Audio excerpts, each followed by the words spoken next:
New Zealand, home of the All Blacks, a lot of sheep, cheese rolls, and as it turns out, the nicest police officers I've ever met.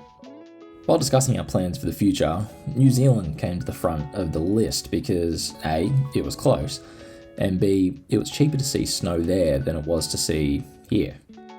The plan was to fly into Christchurch, rent a car, and drive down to Queenstown for a few days of snow. If you know me, I love a good plan, and this one sounded pretty perfect. A few short months of crunching numbers, booking tickets, and elaborate spreadsheets later, because I love a spreadsheet, we were on holiday. Where are we going? New Zealand, on a plane.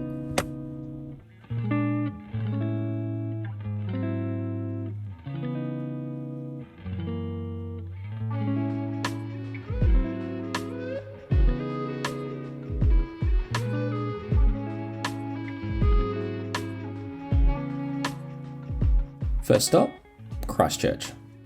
I didn't know what to expect at first, but what I saw was nice. We wandered the streets, took in the elaborate street art, and ate at the riverside markets. We also stumbled into this little boutique video shop / cinema. Honestly, I wish this thing was here. It was probably my favourite spot in Christchurch. We ate too much, walked too much, and ended the night fairly early, having flown in at midnight the night before. Leaving Christchurch, we started south until we hit Lake Tekapo. I can't feel my nose. We stopped as we travelled so Christy could get her first look at snow, ever. Safe to say, she was stoked. Once we got to Tekapo, you could drive through the town centre in under a minute, but the ramen there is worth the stop. Another sightseeing opportunity was the hot springs perched up over the lake. The sprint from the building to the water is real when it's -1 outside and you're only in your board shorts. Be warned. Now, we had a feeling it was going to snow while we were there, but we didn't think to the extent that it did. I'll never forget the sight and sound of Christy seeing the winter wonderland outside. Like, granted, I'd never seen anything like that. It was amazing. Don't do it! How did it to you?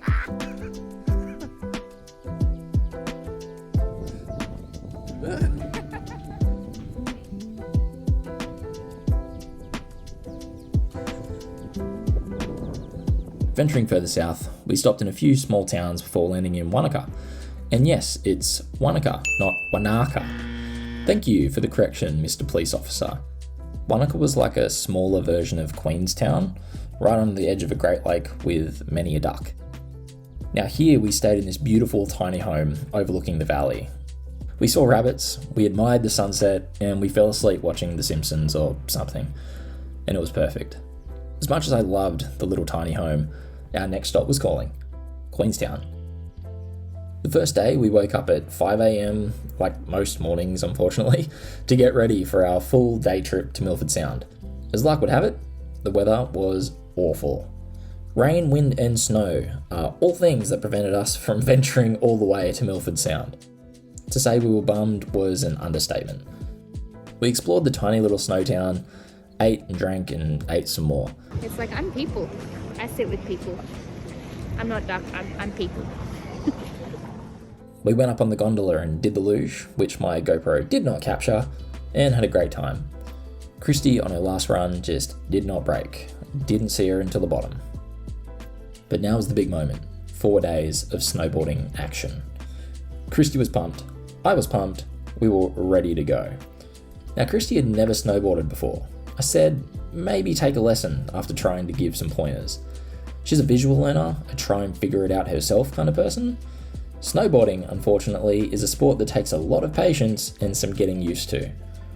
I love it a bit, but she was just not entertaining my input the first day there. On camera. I said the fact that you can do it with a phone in your hand is ridiculous to me.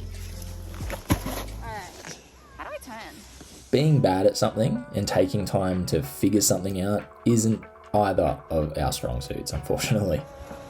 You are speed, you are power.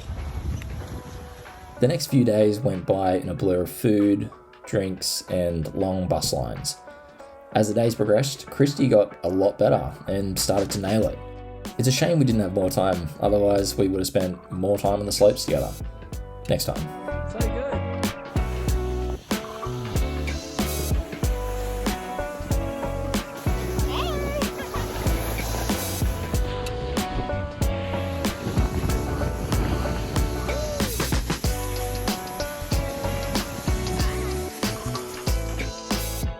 We both had our fair share of stacks, but we both came away from that last day grinning ear to ear, sore feet and all.